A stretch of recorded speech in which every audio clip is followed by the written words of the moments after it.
This is Trades, Tools, and Talks, a podcast powered by Simpro. I'm your host, Carly Huckles.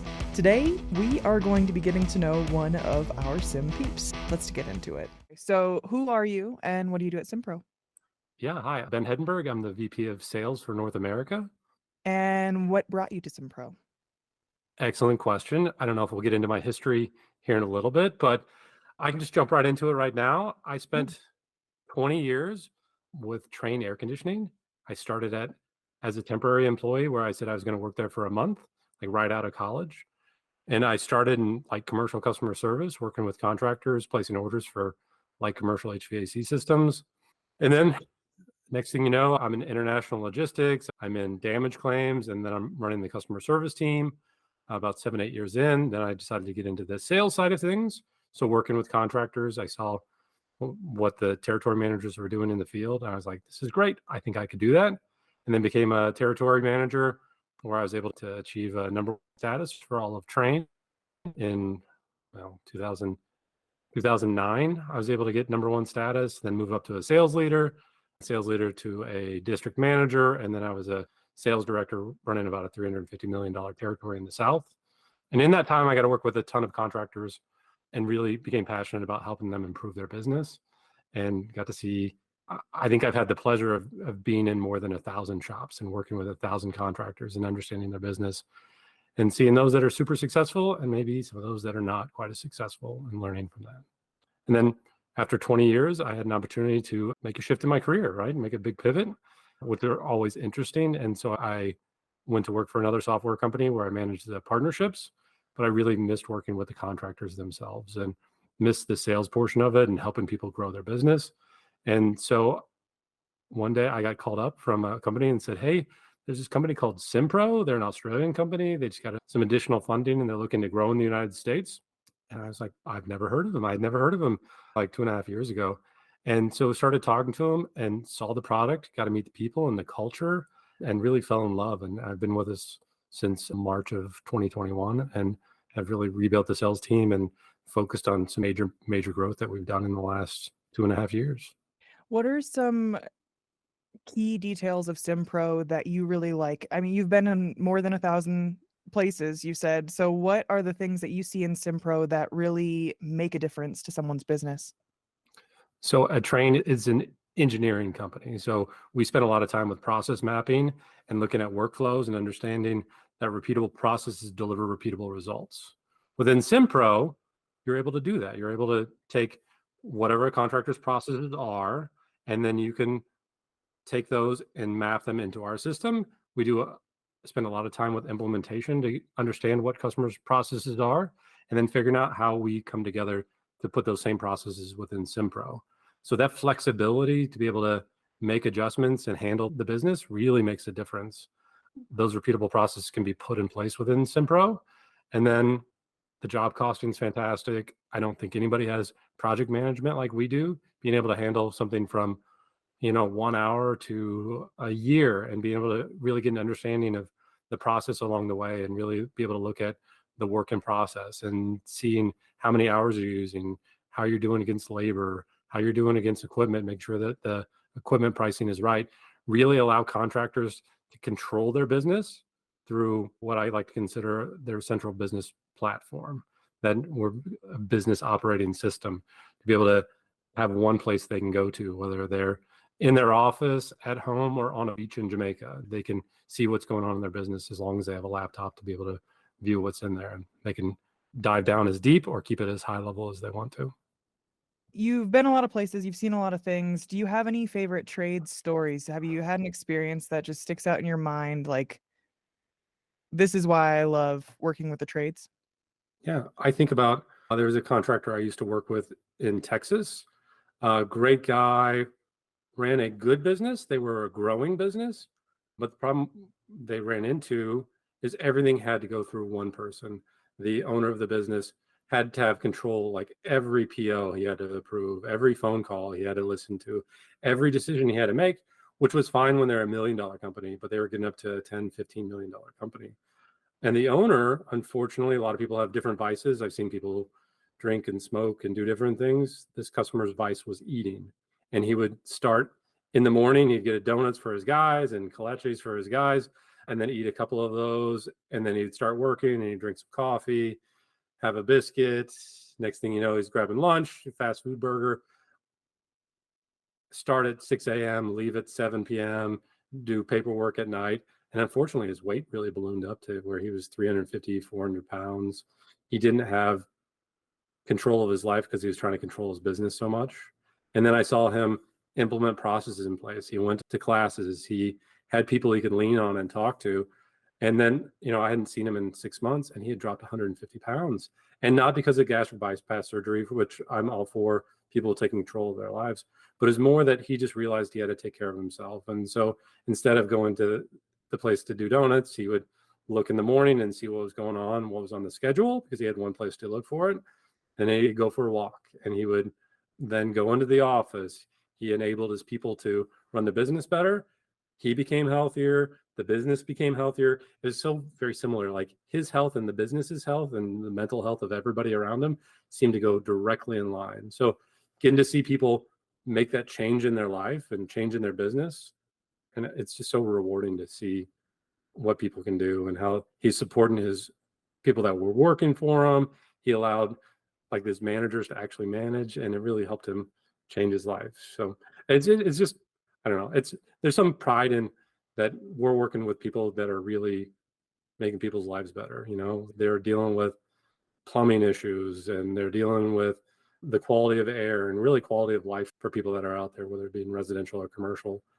It's just exciting. I grew up, my dad worked on the railroad his whole life, and he would deal with derailments and, come home with dirty hands and a tired back, but he was always pretty satisfied with what he was doing, and being able to support people like him is just, a point of pride for me.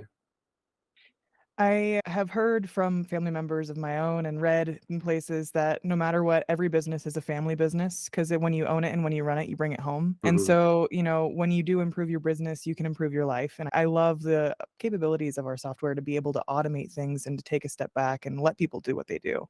Mental health is so important. Physical health is so important. Running your business and having it function in a way, that's a beautiful story. And I like that a lot. I've seen so many contractors that are working so hard because they're just trying to wrap their arms and their hands around their business, but they don't have the right tools to do it. And it's like you're going out to a workplace to drive in a nail with a banana. You just don't have the tools to make it work. And without proper systems in place, you're just going to struggle. So some people started with paper and then are able to move into Excel spreadsheets and able to use a couple tools. But with a product program like Simpro, you really have one central location for them to be able to run their whole business. So even if you weren't working for Simpro, would you still recommend it to someone? Oh, absolutely. Yeah, I wouldn't have come to work here if I didn't believe in the product. I've recruited a number of people to work here just because I believe in the product and I believe what we do. And for the right contractor who needs a system, I fully believe in what Simpro does. Where was that moment for you when you realized that you wanted to switch careers?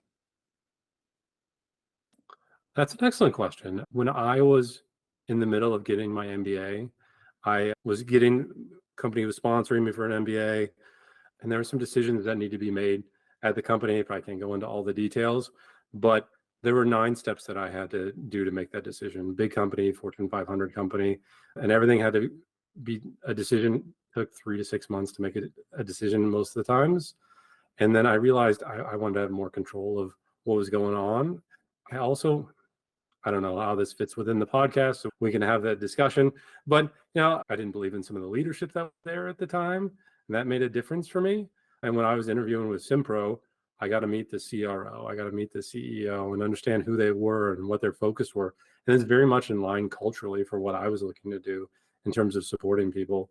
Also, in HVAC, there's 5 major players, and it's just like you're moving a point of market share back and forth between one another. It just didn't feel like you were making a ding in the world. You're just kind of making a ding back and forth. And it was nice that you were helping people out with offering them good equipment that's going to work for them. But was their equipment much different than any of the other equipment that was out there? It just felt, I don't know, at times a little bit pointless, right? Having somebody install a train unit as compared to a carrier unit as compared to a Lennox unit, this didn't feel like I was really helping things out, where I saw there was a bigger need in the software space, particularly in the commercial space, which we really focus on. That it's amazing. You see these companies that are doing 5, 10, 15, $20 million, and they're using QuickBooks and an Excel spreadsheet to run their business. And they throw more heads at it, or they work more hours, and they think that by working harder in the business that they're going to change the business, but really they're not working on the business. They're just kind of more of the same. And you would think that the commercial side of the would be further along because they're dealing with bigger projects, longer projects. It's not just a quick change out. But in many ways, they've been able to get by from having really smart owners, and they don't have the processes in place. So it's a space that is really in need of a product like Simpro to continue to improve their business, know where profitability is. They're dealing with these $1 million projects, and they have a lot of risk in it, and they're basing it on an Excel spreadsheet, and it kind of just blows my mind. That's insane. So what do you think makes Simpro different from our competitors then? What is that key factor that really stands out that isn't so, it sounds like everything that you were talking about before is kind of like cookie cutter for people, just installing the things that don't really make sense, but they're just installing. So how does Simpro, how do we stand out? So first of all, I think there's some really great products out there that we compete against, but I think what really differentiates us from everybody else is our ability to handle projects and really handling them well. We were built from the ground up dealing with projects. So dealing with things for a month, being able to have multiple people on a job, being able to keep track of all of the equipment that you're using on the project, real-time job costing to know where you are in the middle of a project, and then the configurability, being able to match what their workflows are by having configurability within our system, and then our implementation process. We typically spend on average about 6 days with somebody. That's over a couple months. So really spending hands-on, understanding their workflows, walking them through it to match how to make the best of our system and their system to come up with a way that works best. And it's really that hands-on differentiation. Other companies out there, they'll have people look at spreadsheets and they'll have group meetings where that one-on-one really differentiates us from what everybody else does. That's a really great way. So do you have any other experiences that you would want to share about Simpro users? I can think of a lot of different examples. Jennifer with Team Wired, I met her at an AIN show recently. She's been on with us for a year, and they had tried 2, 3 different softwares, and all of them just didn't handle all the business that they needed to. And she was just incredibly excited about how we are their source of truth, that they can really run their business through the one system as compared to having to handle it in many different ways. I think of, we were in Brooklyn and we're working with a contractor there. Company's been, I think, 60 years old, third generation in the fire security space. And they're like a well-known name within New York City and fire. And you can imagine that's a big market with big players in it. And they've been able to grow nicely over time, but a lot of their systems were incredibly antiquated. And then have it all in one place to be able to run their business has really allowed them to see what gaps they have, where they can grow, how they can use more of Simpro to help them improve their business. It was neat to see a third generation push into a fourth generation, really making a difference in their business by using a software that helps them. And they've been able to streamline their businesses. They're not using 100% of Simpro yet, which we see a lot of people not using 100% right away, but they were at the walk stage. So I think about it, crawl, walk, run. So let's figure out what your key functions are for the first couple months. Then let's get you walking where you start using more.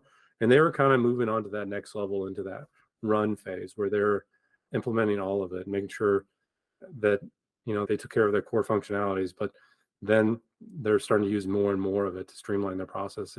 And it was just neat to sit down and talk to people that have worked there for 20 years and how they've seen a difference in their company for the 1.5 2 years that they've been using Simpro, and what the next steps are for them. That's a really awesome thing to hear too. So which businesses, like what sectors of the trade industry have you seen have really big success after implementing Simpro? Sure. So a nice company in Cleveland, Ohio is in commercial HVAC. They had looked at a ton of different products, and they had actually a new manager who came from private equity and had previously come from the military, and he systemized the business. And he was concerned. He had talked to a number of different softwares, and he couldn't find anybody to really systemize the business the way that he wanted to. And we had 2 conversations, and he signed up with us, and they've been able to grow by 25% in the last year and a half. So they've been able to really grow their business by having it in Simpro. So commercial HVAC is great. Security is a space that I didn't really know much about before I came to Simpro, because they're that line of defense that's behind the scenes. I was talking to one of our largest security companies, Orion, and he said, we don't want people to know our name because we want to be the people that are behind, and that you don't know who they are, because they're taking care of business. Seems like the only time you know what security companies are is if something goes wrong. So they deal with,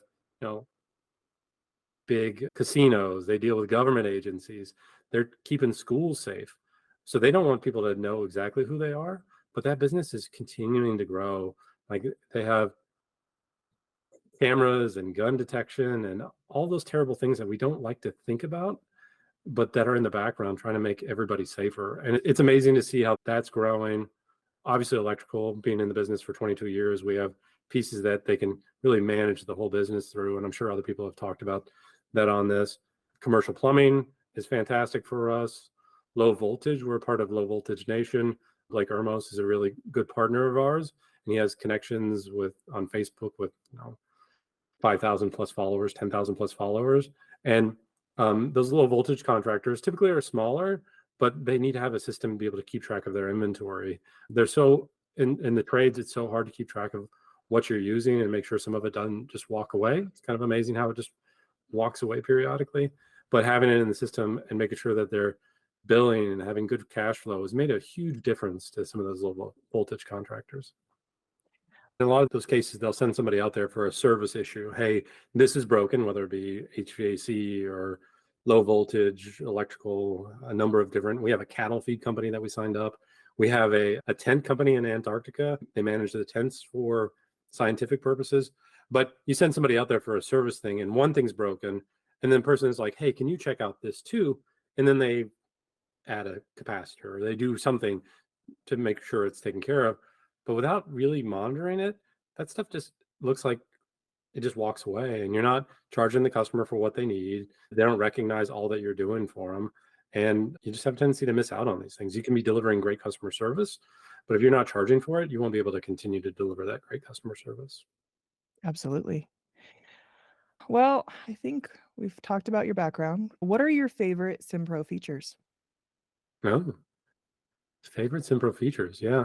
So job costing, I know I've talked about this a number of times, but truly having everything in one system, being able to do job costing, not only at the end of the job, but when you're in the middle of the job, I think is a huge factor.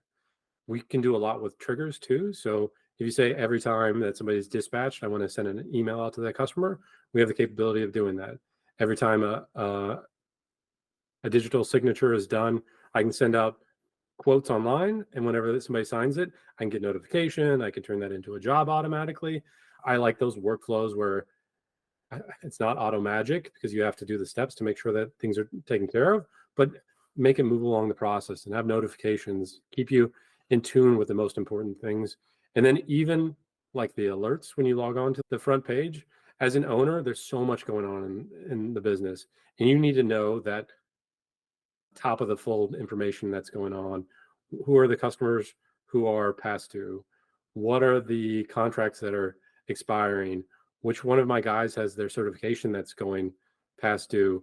And keeping on top of it so it doesn't sneak up and surprise you. Because so often, as they're running their business, things just kind of get them. They're juggling 1,000 balls and something's going to drop. So we give them one place where they can look to and really see, hey, what are the most important things that are going on in my business? What do I need to act on right now? What do you love about your role at Simpro? Sure.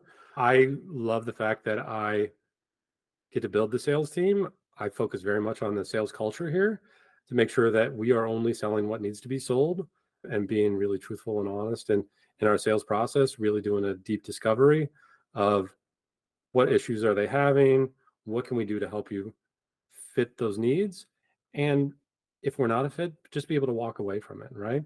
I very much focused on clarity and honesty on the sales team.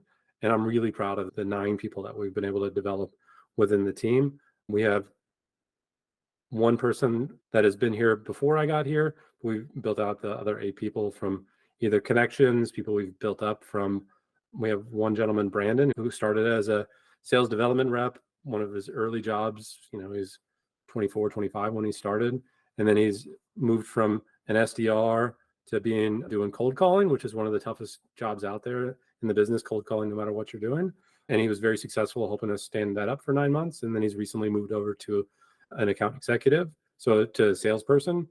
He's doing incredible as an account executive, but seeing that maturation and seeing when you align with the ethics and the culture, how you can help people grow within their livelihood and their skills. And that's incredibly fun for me. That's awesome. You get to literally facilitate that growth, and I like that. That's a really cool way to look at your job. What advice would you have for someone looking to get started in the trades? I know I just talked about culture, but I think culture is the most important thing. I've seen some incredible owners in the trades business, whether it be lawn mowing or plumbing, HVAC, security. And then I've seen some not so great people, some very narcissistic, egotistical people that think that employees are just people who work for them. So finding that person who really wants to help you develop as a person, help you develop in your career, that is willing to do the training to really know how whatever you're installing, servicing, how it works. And so when you repair it, that you're repairing the root cause and not just the symptom. So really get an understanding of what's going on with the whole system overall. And I'd also say give you a chance to fail. Like I think the only way I learn is to touch that hot stove if it's really hot. And I think that's the way a lot of people do too. So make sure that people are safe and they have the tools they need, but allow them to fail at some level and give them the support if they do, because oftentimes you can really grow from that. And then what advice would you have for someone looking to utilize Simpro for their business? The first thing I would tell them to do, well, a couple things I would tell them to do. One, make sure you have somebody who can be your Simpro champion. Make sure you have somebody, it could be the owner of the business, or they can have an admin who really is that business expert, that subject matter expert who understands how things go and who can understand technology and can make some decisions and to implement it within the system. Give them the right amount of time to implement this, and it can make all the difference. We've seen companies that we initially thought they would take 7 to 8 days. They can implement it within three over a month long period, because they understand the business. They really clean up their data. So we walk into a lot of one of my early careers jobs out in college was working as a moving man, which God bless those people. It was the worst job I've ever had. And so often you'd walk in and somebody's house was in complete disarray. Nothing's in boxes. They have all the junk they've ever collected over the last 25 years that's set out. And those days were the worst because you had to organize and put things in boxes that that should be thrown away. And you'd end up moving it from one place to the other. And you're like, I know this is just going to stay in boxes for the next 10, 15, 20 years. So if a customer can take the time and really clean up their data, clean up which customers they're doing business with, make sure they understand what product they're selling. And if they can map out their workflows, just know, like, I do this, somebody calls in, I schedule it, I dispatch that person, I have them do this, and I sign this, and have all their documents in order. That makes all the difference. Like, so often our implementation consultants are working almost as psychologists to get people to open up about what's going on in their business, find out how they're really working when people don't necessarily even understand their own workflows. So if people could take the time, clean up their data, have the right person, and then have some workflows where you understand how your business runs, that helps out tremendously, and we can make the most out of that. How would you encourage someone to apply for jobs at Simpro? Well, first of all, you can always reach out to me on LinkedIn. I'm going to steer you in the right direction. I'm very active in LinkedIn to try to provide good quality information. The other is just go to our website. There's postings there, also postings on LinkedIn. And then I'd also recommend get to know some of the people that are working. If you're interested in sales, get to know some of the SDRs, BDRs, try to connect with them and make sure that it's the right fit for you. I mean, I'd like to say we're the right fit for everybody, but we're not necessarily, right? So get to know a couple people that are working here. And when I made the comment earlier about you should get to know who the managers are and who the owners of companies are, same with whoever you're working for. Whenever you're doing an interview, you should be interviewing the company to make sure they're a right fit for you as much as you're a right fit for them. So 75% of our salespeople actually came from the trades and have gotten their hands dirty, if not even higher. So it's something that I believe in. I've tried hiring people that just are purely tech SaaS people because they have some history and they don't relate as well to our customers as I would like. I grew up turning wrenches and working in factories. And I think really understanding customers, who they are, the struggles they go through, the business side of things is a huge advantage. If somebody can really get an understanding of that, really makes a difference. And I think that separates us from what a lot of other people who go to market with different salespeople. Like our people, most of them have good experience working with the trades. It's like, the 6 degrees from Kevin Bacon. It's like, Mhm. how many degrees from the trades? Like, either they were in it or they had a family member, or because, like, for me, I grew up, my stepdad's a truck driver now, but he was a handyman when I was growing up. He built decks. My uncles were electricians. Like, when you're in the culture, and when you're not. Yeah. My father-in-law was a chimney sweep. I've a lot of people that have worked in the trades, and it just makes a difference. I think it drives a lot of the passion for what our salespeople do. And that, when we talk about making sure we sell the right product to the right people, that's one of the things. Like these people this is their livelihoods. Like we want to make sure that we are enhancing their livelihood and not detracting from their livelihood. So we will not sell to people where it's not the right fit. That's gonna be a great promo clip. Thanks, Ben. Oh yeah, thanks. I There was you trying to go. think of a good promo. There you go. Well, I don't think I have any other questions for you, but is there anything else that you would want to add about yourself or about Simpro that you think our audience should know? No, great question. I'm based in St. Louis. I can get just about anywhere within 3 to 4 hours, and we try to do face to face for good opportunities where we want to have a conversation. I have 4 kids. One's coming back from Brussels, which I'm excited about when that happens. No, I don't think there's anything else. I was trying to think. No, I got nothing else. That's me. That's you. Okay. Well, I appreciate your time. I try to think about what the best sign offs. What does Guy Raz say? Like Yeah, right? I just do want to say thank you for your time. You are a busy man and you have so many things that you take care of that I really do appreciate you talking to me today. No, I appreciate the opportunity. I'm so passionate about the software and the trades, and just being able to talk about my history and where Simpro's going excites me. I enjoy the time, and I really appreciate it. Thanks, Ben. Appreciate it, Carly. Bye. Bye. Subscribe to Trades, Tools, and Talks wherever you listen to podcasts so you can hear more employee highlights in the future and some other good nuggets of information. And, you can always find us on our website, simprogroup.com. Thanks for listening. Talk to you next time.